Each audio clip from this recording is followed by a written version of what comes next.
Hello, I'm Loren Sederstrom, and I'm the host of the All Around Grant Show. Some of what we've covered on the show.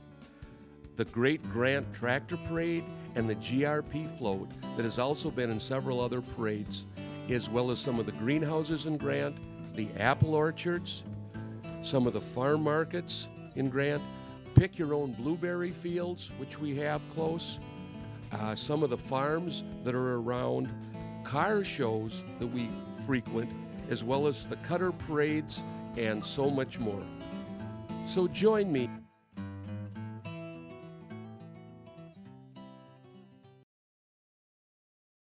Welcome to All Around Grant. I'm your host, Diana Longry, and I have with me today my co-host, Councilmember Loren Sederstrom. Thank you, Mr. Sederstrom, to All Around Grant. We have a lot of ground to cover, a lot of things happening, as you well know. There's going to be some interesting political commentary on this. We just recently had a city council meeting. It was quite short, but it was the July meeting, so they didn't want to have it on Tuesday, July 3rd, so they had it on Thursday, the last Thursday in June.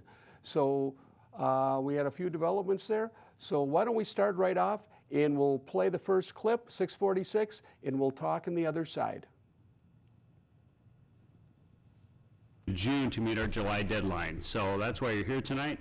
It's a little sticky and hot tonight, so I'm going to ask everyone to kind of keep it efficient so we can get both our applicants, our staff, and even ourselves out of here in a timely manner. So up first tonight is going to be the public comment section. So if we have any individuals who'd like to come up and comment to the City Council about things we may not know about, I'd ask you to keep it to a 2-minute limit and talk about something that's not on our agenda tonight, if you would.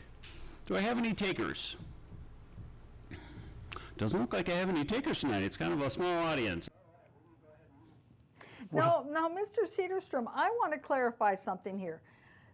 The public comment, I thought in the past, had not been part of the council meeting and was actually not typically on camera, and now it's part of the council meeting on camera, but nobody's there because they don't know there's a change?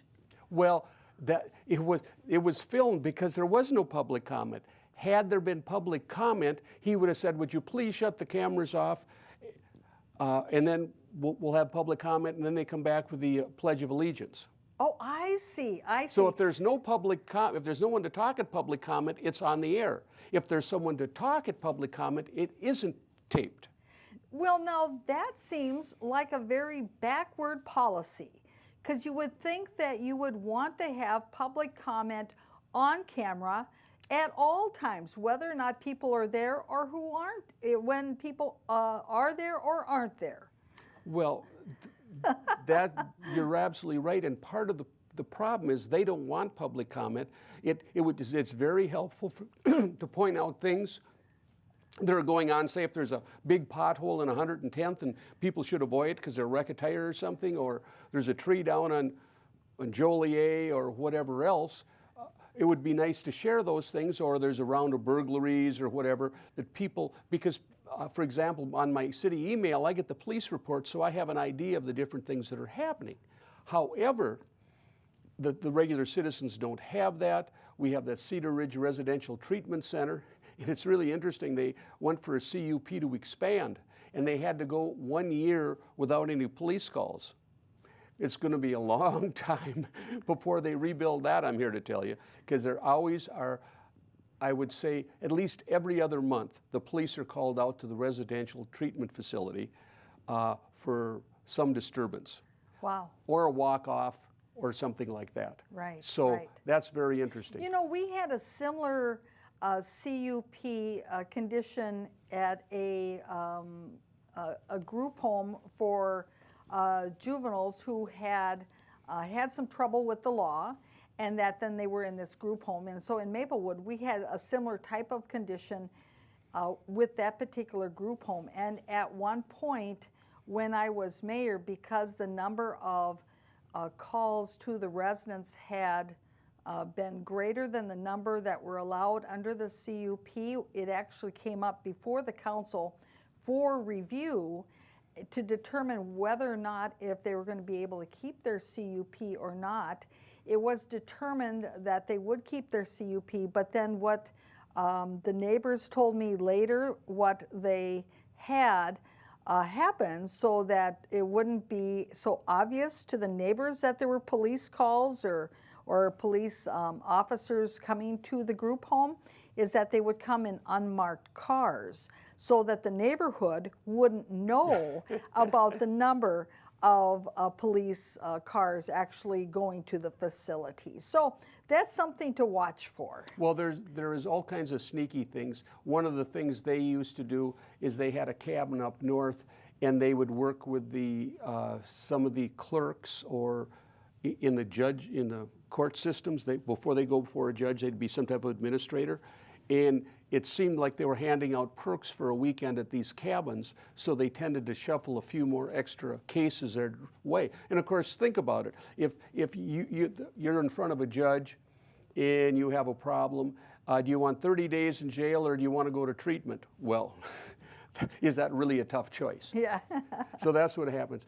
Okay, we're moving on. We're going to be going back through this issue of adding to the regular agenda, and of course, we'll talk about that on the other side. 6:47. Council back to the resolution that you adopted in April, which indicated that interruptions or personal, have a seat, sir. Or personal attacks will warrant elimination of the person's request for that reason alone. I would just indicate that that's an interruption, and we're not going to go through the meeting like this. We're not. So, okay, I'm trying to understand here. You've got the city attorney interceding in the operation of the meeting. And why is he doing that? Because what they're trying to do is limit participation. Larry had his hand up first to make a motion. And he started, I move that we do blah, blah, blah. And they're saying, well, you're out of order because I didn't call on you, when he put his hand up before the other council person. So that's the game they play. They recognize the council person, the mayor recognized the council person who put his hand up second. That's right. Rather than the orderly fashion, which would be to recognize the city councilman who had his hand up first. Mm-hmm. So now if Mr. Lanou would have had his hand up second, would he have been recognized, since that seems to be the rule? That if you put your hand up second, you get recognized? No, that doesn't work that way. If you're on the majority, you get recognized. And if they can't find another reason to recognize someone else, they'll go to you. So that's, I don't know if we played 6:47, add to the regular agenda. Let's play that clip and we'll talk on the other side. Recognize. Please go ahead. I'd like to make a motion to approve the regular agenda. Thank you. Do I have a Okay, second? now we have I like the first motion that was made and seconded to be voted upon skipped it. and open up for discussion prior to his motion. Your first motion, as I told you very succinctly and clearly, was out of order for the very simple reason that you did not follow policy that you've known about for years. No. So if you would like a legal opinion on that, you can certainly ask the attorney whether or not our policy overrides your ability to make the motion. Mr. Schneider, can you help out Mr. Lanou for a moment, please? Well, for example, that was yet another interruption. The meeting will go in a more orderly way if we just wait to be recognized by Not the illegal. Opinion. Okay, so unfortunately, whether or not there's the possibility for an illegal opinion on this, I don't really know that there is. But it certainly seems to be a whole lot of babysitting going on, and you've got the mayor who is contributing to this atmosphere of basically Limiting us from participating. and being a political bully. I mean, that is what he is doing. He is not only using his own voice for that, but he is then also using the voice of the attorney as a tool to be his political bully. And that is inappropriate. I would agree wholeheartedly. The interesting thing is they've changed the rules enough Normally, you can add things to the agenda. You put it in the packet and it goes in the agenda. Well, they've changed that. So you put things in the packet for discussion. And then if they discuss it in discussion, and I'll bring this up, you'll see I'll point it out in another clip. You put it in for the month ahead, then they discuss it, you bring it up, and there's got to be a motion and a second to discuss the discussion. then when you say your subject and what you want to have on the agenda for next month, of course, it's always a 3-2 vote. They don't want to put anything on the agenda. They don't want to take anything off the consent agenda. They don't want to pull anything. And you'll see another clip in here also where they don't allow a discussion. They just take a vote. So basically, they twist the parliamentary procedure to totally eliminate participation from the minority. They're basically just, handcuffing us and putting gags on us. Mm-hmm. So we can't participate. It doesn't matter if it's good information, bad information. And there's also some threats made. Now, we're going to be playing another clip. Is that one? Okay, this is about adding to the regular agenda. So if we could play that one, please. We'll talk in. The regular agenda. Motion to vote. Add something to the regular agenda. Second. Gentlemen, you know exactly the process to add things to the regular agenda, and what you need to do is you need to talk to the rest of the city council, and you need to have the rest of the city council agree with that, or not the rest, but the majority agree with adding things to the agenda. That did not happen last month, so actually your motion is out of order, Mr. Lanu. Mr. Carr is up, please. Okay, we have a first and a second on the floor. Let's open it up for discussion. We're out of order, sir. Not out of order. Mr. Mayor. No, Go ahead, Mr. Carr. I would like a clarification from our attorney then. Mr. Mayor. I would like clarification from our attorney. I have a motion and a second. Mr. Mayor. I'm not out of order. Yes, you are. Larry, we've called you out of order, You're out of please. order. You did not get called on to speak. You were called on, number one, and two, you know the process to do this, sir. You've been here 4 years. Okay. Okay, so if there is a motion and a second on the floor, that should be recognized. That's right. And that should be recognized rather than to say, no, I'm not choosing to recognize your motion and your second. And instead, I'm going to hear somebody else and let them make a motion and a second to replace yours. It just doesn't work that way. Well, what's interesting, the rest of the lie is, it's only been that way for about a year and a half since he's been mayor for 2 years. It's only been since then that they changed that. It hasn't been that way for 4 years. It's like a funnel. They keep making the trickle go smaller and smaller so we have smaller opportunity to put anything on the agenda. And it doesn't matter. For 3 months in a row, I put an amendment to ordinance 32-145 that says, saying that we're not supposed to discharge wastewater within 3,000 feet of a well. The amendment I had was considering a hydrovac and defining it and having that is being classified as wastewater, because in fact many times it is. You don't know where it comes from, you don't know what's in it, and you don't know where it's going to go.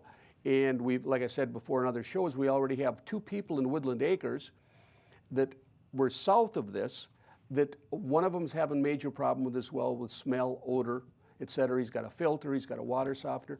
And later on in one of the clips, the mayor is going to say, well, this doesn't affect us because the water goes south. You know, that's where the aquifer is. Well, guess where this guy, the hydrovac was north of Woodland Acres, so it goes south. And we're going to be talking more about aquifers, but it's just very interesting that even if you put things on the agenda, you put it in the discussion, it gets voted down.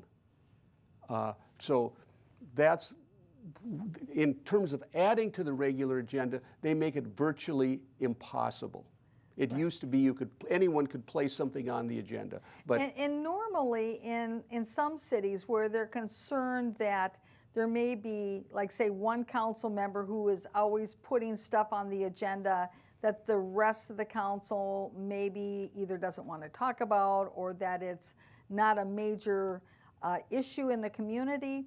What they do in those communities is that with a council of 5, the policy is that if there's 2 council member who say, we'd like to have this on the agenda, that is the threshold that they look at. They don't say, well, it has to be the majority, because sometimes the minority or only 2 people out of a 5-member council might be aware of an issue, or that particular residents in a community have come to those particular council members because they feel more comfortable with them, or that they feel they identify better with what the issue is. And so it isn't necessarily true that the residents of the community are going to say, well, we're going to contact 3 council members to make sure our issue gets on the agenda, because typically that's an onerous level of and an onerous standard to expect of your residents, that they would have to somehow get their issue to the table by getting 3 council member coordinated to get it on the agenda, when 2 typically is the standard. Right. Well, what they're selectively doing is limiting citizen participation. They really don't want to know about issues. They just wanted to go smooth and easy. And there's a lot of interesting things going on. The next clip we're going to talk about, it's more against this prejudice. It was a very warm night. Mm-hmm. And you'll see long, hot night being mentioned 3 times in this next very short clip. I want you to watch who says them and why only one person gets a reaction from the attorney and what that reaction is. So if we could play the next clip, 6:50, we'll talk. Otherwise, it's going to be a long, hot meeting. Long, hot meeting. I understand. No, Mr. Chair, Mayor? Yeah, please, go ahead. I just know for the record that Mr. Renew said it's going to be a long, hot meeting. Yes. And it is clear Clear to me that there seems Okay, how many times did you hear someone say long, hot meeting? 3? Including the mayor? meeting. Long, hot meeting. I understand. Mr. Chair, Mayor? Yeah, please, go ahead. But again, the attorney singled Mr. Lanou out. I wanted to go on record that Mr. Lanou said it was going to be a long, hot meeting. Well, what about the other 2 people that had said it's going to be a long, hot meeting? And what about the individuals who are complaining about it being a long, hot meeting when they're the ones who voted down getting an air conditioning unit for City Hall? I'm glad that would only cost like what, $800 when they're spending $20,000, $30,000, $40,000 worth of legal bills to go suing their own fellow council members. Now let's consider that for a moment. Well, you have a very good memory, and that's one of the things, the segue I was going to go to, is I worked with the clerk, and we had where they would install a 3-room air conditioner, install it, mind you, for $849, and usually in May, June, July, August, and September, it can be very warm, and there's 2 meetings a month. There's a planning commission, and there's a city council. So that is about at least 10 meetings a month where it would be helpful, plus any special meetings, like there was a workshop for the planning commission that I attended on a partial basis, and I gave them some information. I was quite shocked because they actually listened to me, because I usually come up with some good input. But it was just funny how they're trying to single him out and say, well, he said it was a long, hot meeting, and I wanted it on the record. Well, 3 people said it was a long, hot meeting. And what difference does that make? And you have to understand the minutes also. Since Huber became mayor, we go to action-only minutes. Now, I've been to the Rice Creek watershed a number of times talking about some of the water issues. And if you look at their minutes, if someone gets up and makes a testimony, or one of the board members say something, it's delineated. They basically encapsulate what the person said. If you look at our minutes, they're an absolute joke. And many times they're wrong. And see, that is actually the historical perspective of your community, is the minutes from your city council meetings or from your Rice Creek Watershed District meetings. I mean, that's actually part of the history of the community, of the public policy that was created, the decisions that were made, the discussions that were had. And that's where these action-only minutes, which many communities have gone towards, including Maplewood, over the last 4 or 5 years, is that what it does is it shortchanges the community in the future of knowing what discussions went on in the past in their own community. That may be the only history that they have of what went on in City Hall. I have a very good example of that.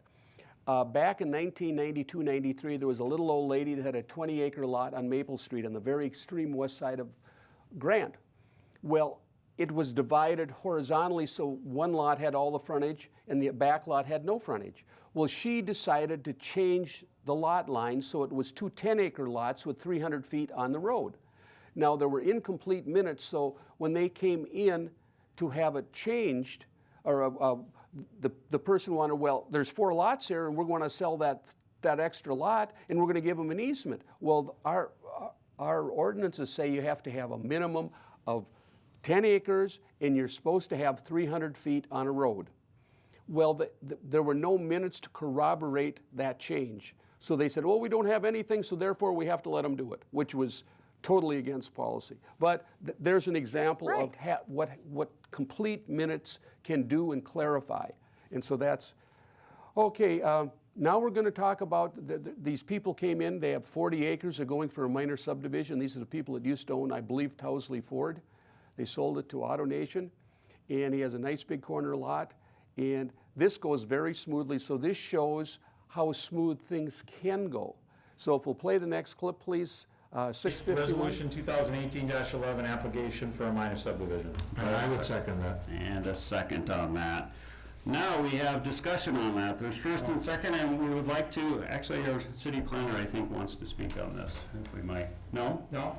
Okay. Mr. Mayor, members of the council, if you do not wish to have a presentation by me, that is absolutely fine. It's a pretty straightforward application, so. Very much so. Happy to answer any questions you might have. I would agree. All those in favor of the motion and second, please signify by saying aye. Aye. And those opposed? No. Now, here is, like you said, a good example of how a meeting should be run. You've got a motion, you have a second, and then you ask if there's any discussion. That's the process that is to be taken at any council meeting, any committee meeting, because that's how you get the thoughts on the table, you get people discussing it, and then you take a vote. But of course, in this case, I know the reason that they opened up the public, opened it up for discussion was because they knew that it was a non-controversial item. Well, the other point about that that's very important is that you notice he went to the planner for discussion. Did he ask for any discussion from any of the council members? Absolutely not. He should have asked, is there any discussion? If you notice how rapidly that went, he jumped right over the discussion into the vote. And you know, that's a good point, because actually typically you would have the staff give their presentation or the highlights of what is being presented in front of the council first, and then you would ask the applicant if they want to come forward and if they have something they would like to say or that they want to present, and then it's time for there to be a motion and a second, then time for discussion, and then take a vote. Well, this was kind of giving the subdivision the bum's rush. They wanted to get it through. They didn't want any discussion on it. They wanted it done. And that's, again, this is just problematic. It's just usually what happens. They have their own agenda, what's going to happen. We're going to get these things done. We're going to limit any participation, and that's just how it goes. And the next clip is going to be interesting also. because all of a sudden, out of nowhere, they have a contract for a video tech. Now, SCC provides those services and they're reimbursed by this. But let's play that clip. It's 6:52, and we'll talk on the other side. Technical, yep, contract, yep, I'd like to make a motion to approve that. I have heard that. I have A first and a second on the floor. Larry? Okay, I've got a question as to why we are hiring an independent person to provide technical service instead of a representative from the Suburban Cable Commission. You were entered into an agreement, franchise agreement with the Suburban Cable Commission. You've gotten rid of public access on the Cable Commission, religion, and they have several technicians. Right now, it seems to me that if we go with one technician and nobody's available for the next meeting, who's the SCC going to send out as a representative to take these meetings? We have a contract with an individual, not the Suburban Cable Commission. Good point. So what's the answer? Well, that's one of the things that we don't know. There's so much backroom, under the table stuff going on. You never know why, where, how, and when things are happening. It was never discussed. All of a sudden, this contract for this new, she's only been there a couple months, new cable technician came out. It was never discussed. It was never put on the agenda. It all of a sudden just appears magically. And keep in mind, Mayor Huber is the City of Grant's representative on the SCC Cable Commission. Right. So he should be able to have the information right at his fingertips because he goes to those meetings. I've seen him at those meetings, and he should be well versed in why the contract or the arrangements aren't made between the city and the Ramsey Washington Suburban Cable Commission rather than with a single individual. Well, I've been around this for about 8 years watching the goings on, and they've always had someone from SCC come out. They come out, the city pays them, then the city is reimbursed by SCC. And this has been the standard. You know, there's an old saying, if it's not, don't fix it if it's not broken. There is no reason why. He never gave us a reason why we would do this.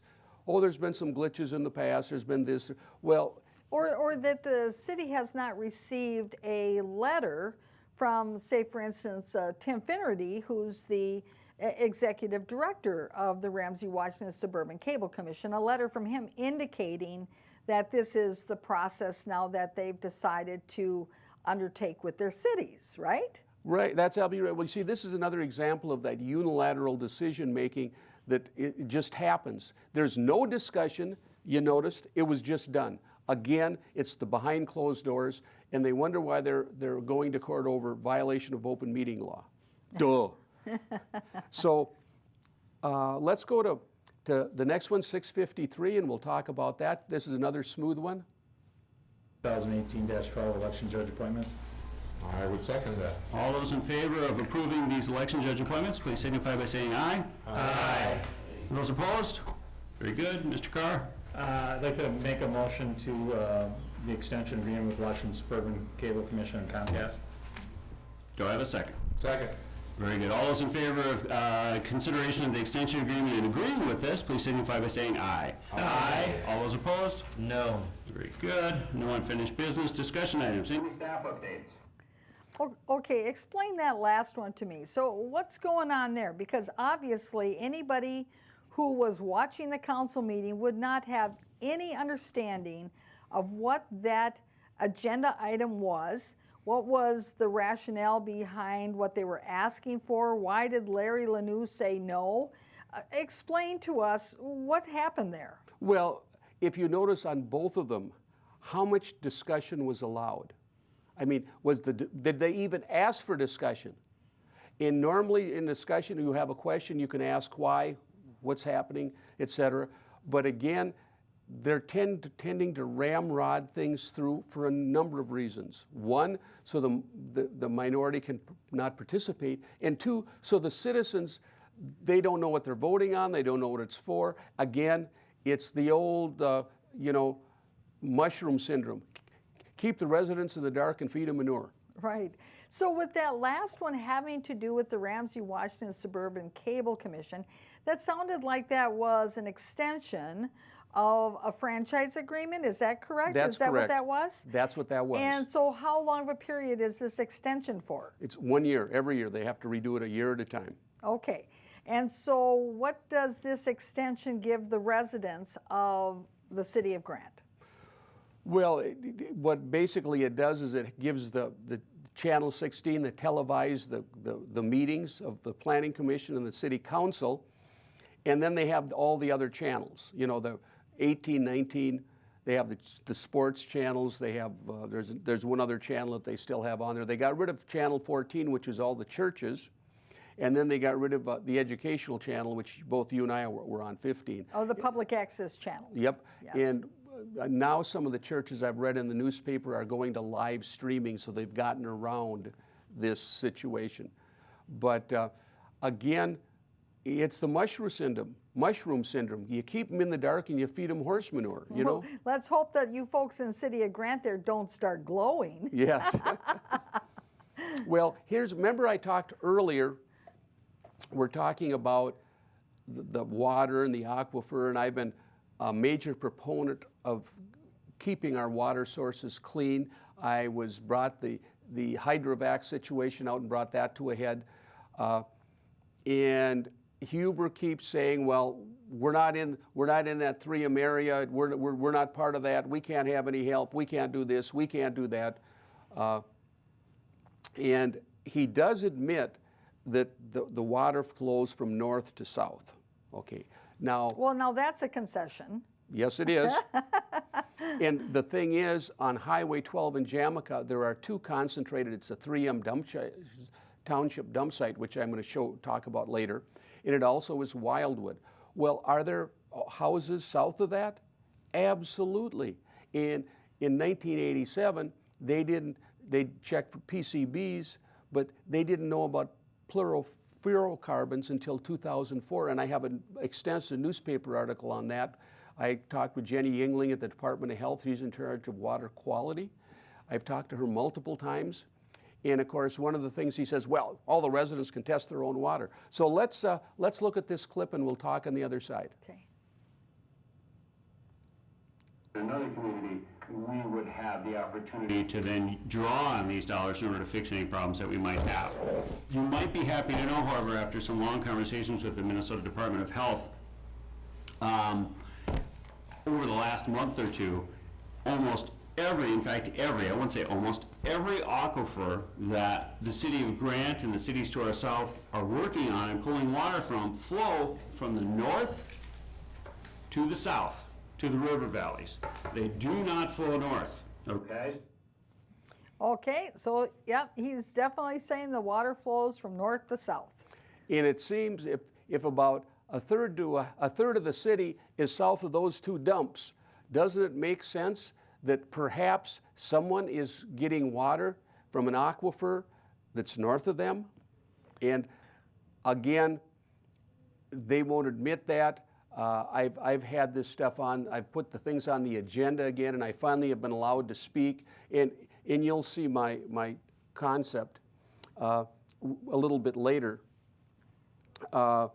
But we have one clip in here. They're talking about Joliet as a main artery. We have several roads that are main arteries in the city of Grant. Now, Joliet goes north from 96 up to, well, it turns into gravel after Woodland Acres, and then it goes to 110th, which is County Road 9. Well, the road is just terrible. And I've been a proponent of making major arterial roads taken care of by the city. Now, there's probably only 15 or 20 houses along that road, but Woodland Acres splits off from there, and that's the access point, and there are over 70 homes within Woodland Acres. And if they want to go to town or get out of their neighborhood, they have to drive down Joliet. And so, you know, they did one patch on it, a 340-foot patch in front of the mayor's and Huber's house, and it's been good for a number of years, and this is the example I've been using that it could be done. Well, now, what they're going to do, all of a sudden, this come out of the blue too. This is another thing that just magically pops up. So let's play 6:55, folks, and we'll talk on the other side. I've had extensive conversations with Walker Smith, MPCA, and whatever. Is this a person you're talking about? This is, he's a public. His name, that's a person, That's a Walker person, Smith. yes, okay. And I was discussing this Grand Township dump site, and I gave him the EPA number, and he was looking up some things. And they did not test for PFCs in 1987 because they weren't aware that they were there. The gentleman that lives west of there in that little rambler next to the farm has had some issues with his water. Well, he's now deceased. What type of issues? Has he tested for the Yes, he chemical? has tested. Okay. But Has he tested? Yes, he had. How did he find them? We didn't find PFCs because I haven't got all the information, but what Walker Smith has told me that they did not test for PFCs in 1987. They weren't aware of them. They're going to be looking into it. Okay.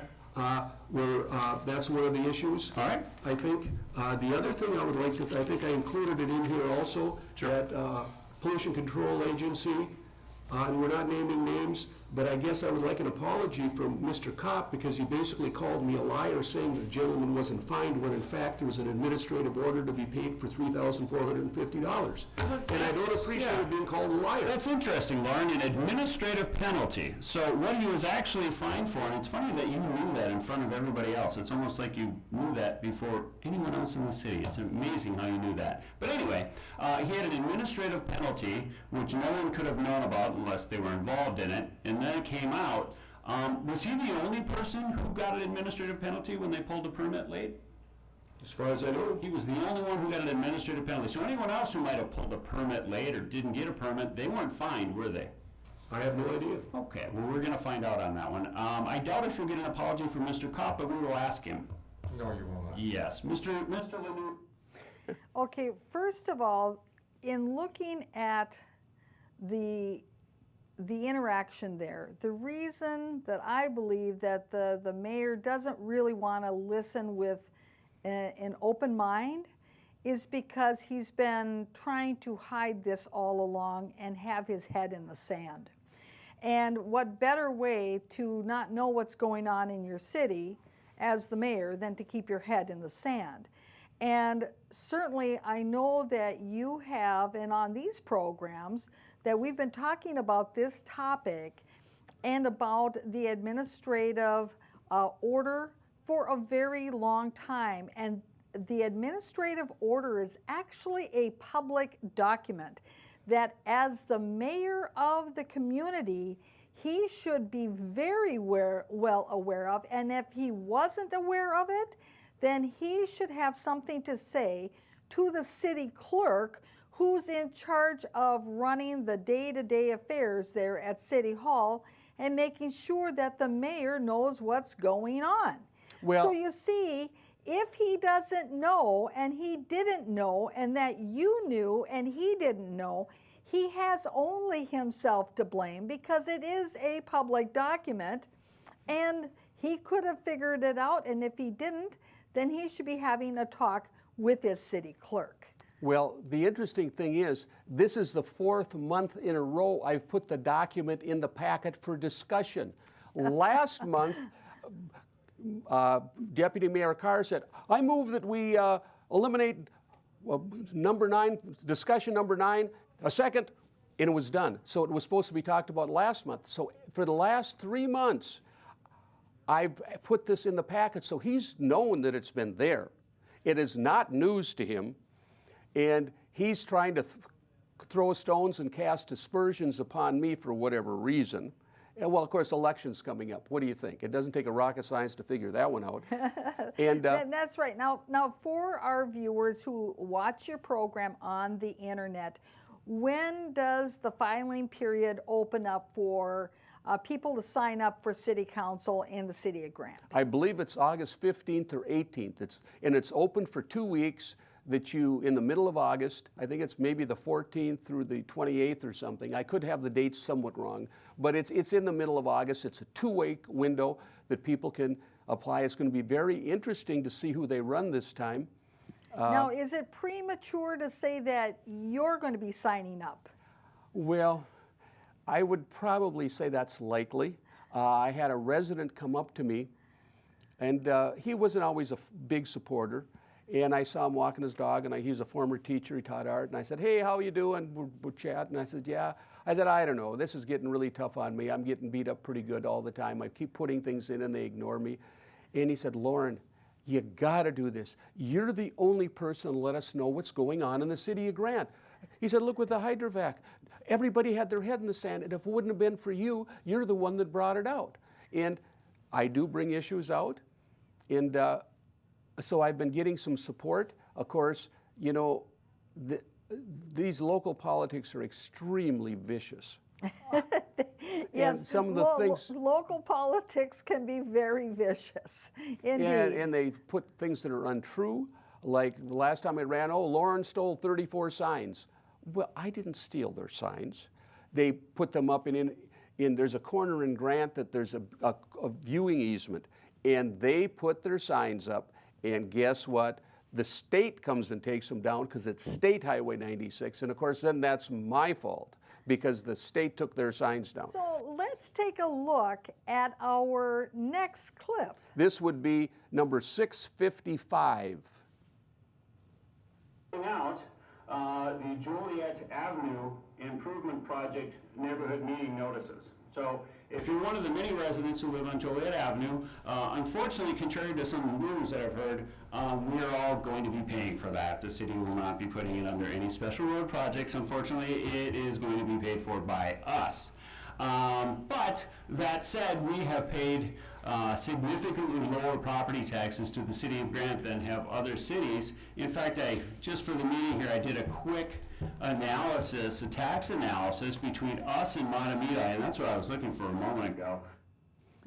Okay, so first of all, he's patting himself on the back for having lower taxes in the community. Did I get that right? Absolutely. And then he's patting himself on the back for having some kind of a road policy, which I can't really make heads or tails of what he's talking about. So it's called a bottom-up policy. In other words, if you want your road fixed, you get 75% of the neighbors, and then you pay for it. If you don't want your road fixed, they let it go to hell. That's just the way it is. It's a bottom-up policy, and we have participation of we're not the government here pushing it down. It's the residents. If they want something fixed, well, the other interesting thing is too, if there are say there's 10 parcels along a road, and 6 of them are 5-acre lots, and the other 3 are 20-acre lots, they don't go by frontage. All lots are treated equal. So those people that have the 20-acre lots pay the same amount of money as the people that have the 2-acre lots. And I don't think these people fully understand it because these guys don't even have their own driveways. They share a driveway. They're on you mean the mayor and the deputy mayor, yep, and council member Carr? Yep. That's correct. They share a driveway. So the question would be very fascinating whether or not if they share in the costs of the maintenance and the plowing of that driveway, or do they just wait in the wintertime for it to melt and that they just keep driving over it? I'm not sure what they do on that, but the point I'm making is they're going to, if they divide, say it's $100,000, and everybody's going to pay $10,000 to fix the road. So the people, the 20-acre parcels are getting a deal because they're paying less, and those guys, whether they realize it or not, are going to be paying more, even though they only have 2 acres. But it'll be very interesting. I would bet that they're going to have a neighborhood meeting, and believe me, I'm going to be there and observe. I may even take a camera. And it's going to be very, very interesting to see if it goes through, because we're talking this is going to be an expensive road repair. The other thing they do from the bottom up, their bottom-up road policy, they let the residents have multiple choice. In other words, do you want it patched? Do you want an overlay? Do you want just a ground, you know, in overlay on that, or do you want a complete reconstruct? Well, people don't know what they want, and they just did this in 65th Circle. In the residents, they gave them the 4 prices, and they said, we'll take the cheap one.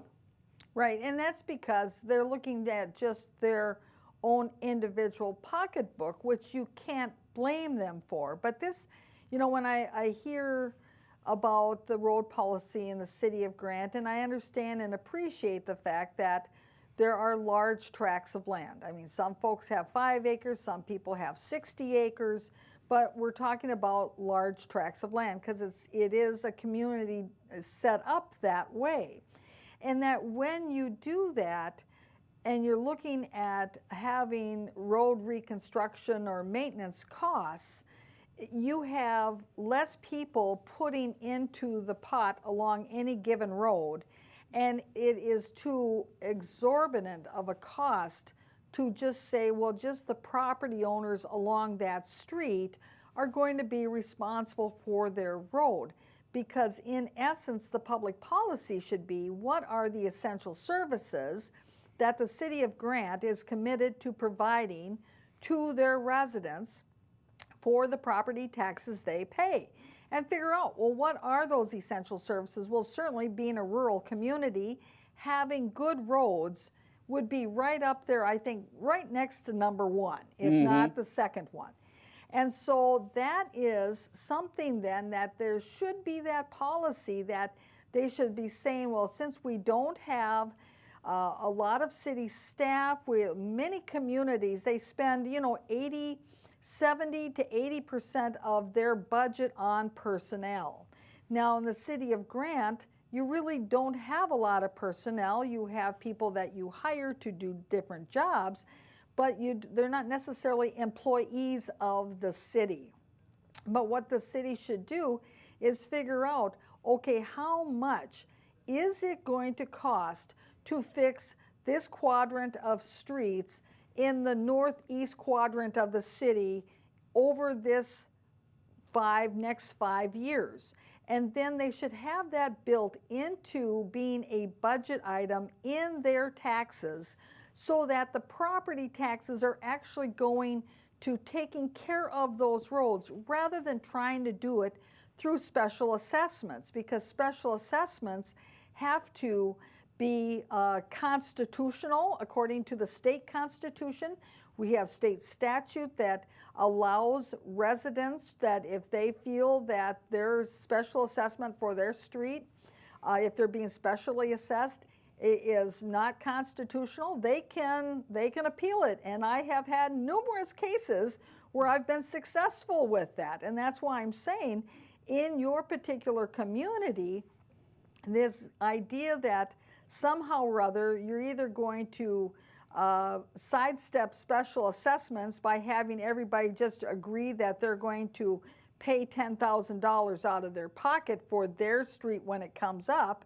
Well, maybe that's a solution, but I don't think that's a very viable solution. Well, let me clarify that a little bit better. You have to understand the road situation in Grant.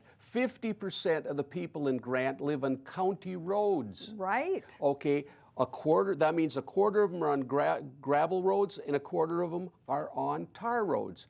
We are not taxing the people on county roads at all to pay for the city roads. Right. Do they use the city roads? You better believe it. They're going to go visit a neighbor. So what I had said in last budgeting session, that we should raise it $25 per 100,000, and that would go into a kitty that we would start fixing the roads, starting with arterial roads like Joliet, Keswick, Kimbrough, all the main. We don't have that many main arteries in Grant. Most of them are just ones that go between the big county roads. But the people in the county road do not pay a dime. They're getting off scot-free, and that's half of the population. So if we just collected $100 a year from all the residents, we could then start slowly, gradually building these things up, because the engineer has already said that this road policy is unsustainable. The current one, It's at yes. some point in time, the roads are going to be all so bad that and it costs as much to take and put an asphalt road back. It takes about 70% of the price of a road to put it back to gravel from asphalt as it does to redo it and put a cover on it. So that's one of the problems. There's a faulty road policy. They should be thinking about a citywide situation, and that the people on county roads also use city roads, so they should be paying also. So we're not talking going crazy, we're just talking a modest amount of money, and people, I think, would be happy to pay $100 a year if they knew the roads were going to get fixed within a 10-year period. And especially if that money was dedicated for that particular purpose. Well, they've done that once. They had the Blue Ribbon Road Committee, and they started to do that, and they had built up $400,000. And then when Carr was mayor, he decided he was going to give it back to the residents and lower taxes for 2 years. And that could have fixed a lot of road. But that's kind of the way it is. We've got some scans, and they're not necessarily as clean and as crisp as I would like to have them be. But what we can do is let's bring up the first one. And Loren, you can walk us through it. So let's pull up our first scan and tell us a little bit about, now this of course is showing the plumes? Yeah, that's where the Wildwood School is being built. And if you notice, there's a little tiny, in the middle of the screen, there's a little tiny squiggle there. That's the former, well, actually, east of that is the former brownfield, which had all the contaminants like oil, gas, et cetera, et cetera, et cetera. Then there's a former buried debris on the side of that. And then the far area, that big circle, is a formal disposal area where they want to build a hockey rink. And first of all, there's a covenant in the deed that says nothing can ever be built there. And two, the second covenant is they should never drill through the top and bottom. Well, they did drill it because they figured they're going to put 60-foot pilings. And when they drilled through there, they found out it wasn't 10 to 15 feet deep. It was 20 to 30 feet deep.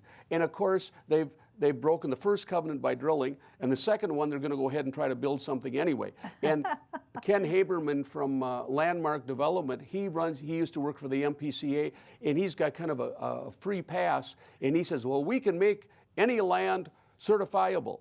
Now, mind you, where this school was built, in 2010, it was being built on an industrial standard. They changed the standards in 2011, and they couldn't have built it if they would have started to build it a year later. Wow. Wow. Okay, let's go to the next one if we could, please. Okay, parents' right to know. This goes back to me lobbying with Larry Lanou down at the legislature, no school in a dump site. And what we were trying to get them to do, they have to send a parents' newsletter out every year talking about water quality, environmental concerns, asbestos, and all they would have had to do is put it back. Please put that back up, please. Okay, and across the top it says, you see Stillwater in 80, and it says Bel Air Sanitation, and there's a number, MNDO 64792427. That's the EPA number for that Superfund site.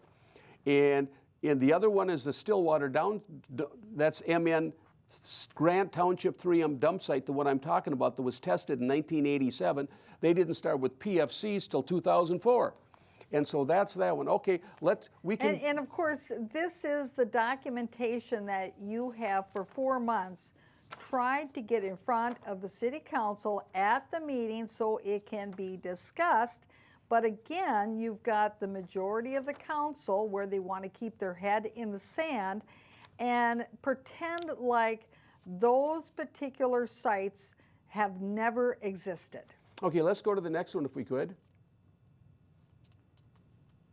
Okay, Superfund site information. Everyone can read that on the top. And it says Grant Township 3M dump site, and it has the EPA, the national EPA number, site information, and this is just the cover page for an 8-page letter. And there was very modest testing done, very little testing. And so what I want to shift gears now to, thank you for showing that, folks, is there was a large article in the St. Paul paper last Sunday. And I'm not going to read the whole article. It says, ongoing fight against PFCs. The levels of pollution have danced above and below safety limits in Oakdale, Woodbury, Lake Elmo, and Cottage Grove, making it a harrowing and expensive problem. Perfluorocarbons, or PFCs, were dumped into the landfills in the 70s and discovered in the drinking water in 2004. Since then, the level of PFCs in human blood in Mississippi River fish have dropped sharply. Okay, going on. Talk to Jenny Yingling, hydrologist. PFCs do not steadily emanate from sites that 3M legally dumped them. There's plumes of pollution. Over the decades, the polluted water slips around broken and uneven layers of rock. The shapes of plumes could be changed by humans. If the well is turned on and it sucks the water up, then that pollution flume is going to go that direction. In 2009, a landfill in Lake Elmo was excavated so plastic liner could be installed. That may have prevented a long-term leak of PFCs, but in short term it backfired. Digging up the material, they exposed it to the air and water and rain, and so then it went into the ground. And it's going on. So even trying to do reclamation efforts to, like at that Lake Elmo dump site, it had its own ramifications just disturbing the ground. Well, that's why Bel Air Sanitation shut down, because Washington County wanted a centralized dump, okay? PFCs have caused thyroid problems, birth defects, and cancer in laboratory mice, okay? Traces of PFCs have been detected in people and animals around the world. Now we have a big 3M settlement. They go on to talk about Oakdale. Oakdale in 2006 found that 6 of its 9 wells were polluted. They shut the wells down. Now St. Paul Park has just had that. And so all these different cities, they call it a pollution roller coaster because it goes up and down and all of a sudden it'll be fine and then it spikes up. And I know several families who have lived in Oakdale for many, many years that despite them being assured by staff and politicians alike throughout the years that the water's okay in Oakdale where they live, they have been drinking bottled water as long as they've ever lived in Oakdale, despite all the assurances they've ever been given. So I think the concern of folks is out there. I think people know that it is certainly a huge concern, and I hope that the council here at the City of Grant, the majority, wake up and say, we need to be sure what condition our water table is in. Well, I'm going to be getting my water tested for sure, and another couple of residents are also. So I'm going to be following that. I didn't get to be on the committee. I just found out on the July 13th they're having a big meeting. I said I wanted to be the official representative, and I gave them the date of having 2 dump sites, but they haven't done anything. So I don't know. Well, and we're thinking here at Put Your Hands Together Productions of having a camera there for part of that meeting on July 13th. So maybe when you come back in August, perhaps we'll have some film footage from that meeting that we can share with the residents of Grant. Let's go to the last, have them put the last thing up, go to the last scanning, please. You can't see that very well, but it's a Washington County Sheriff report. In what it says, Shannon Bryant, the lady that ran for mayor, was driving and stopped at Jamaica 96. She observed a silver SUV-type driver mouthing foul language gestures, male wearing bright yellow shirt, thought it was Jeff Huber, and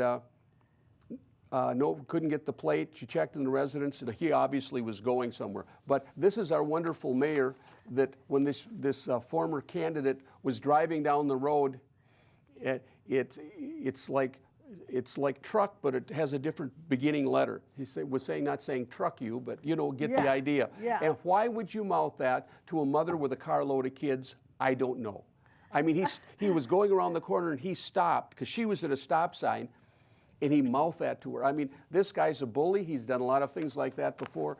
I don't think he deserves to be mayor, but we're going to see what happens. He's got 2 more years after this November. We're going to see what happens. It's kind of like the Wild West out there. Well, we certainly have much to discuss on every show here at All Around Grant. So thank you, Mr. Sederstrom, for coming out here and sharing this information with your residents. And certainly, residents of Grant, make sure that you pay attention to your election this fall, because you want to make sure that you have a voice on the city council. Well, thank you. Another section of all-around grant we've got in the can. Thank you.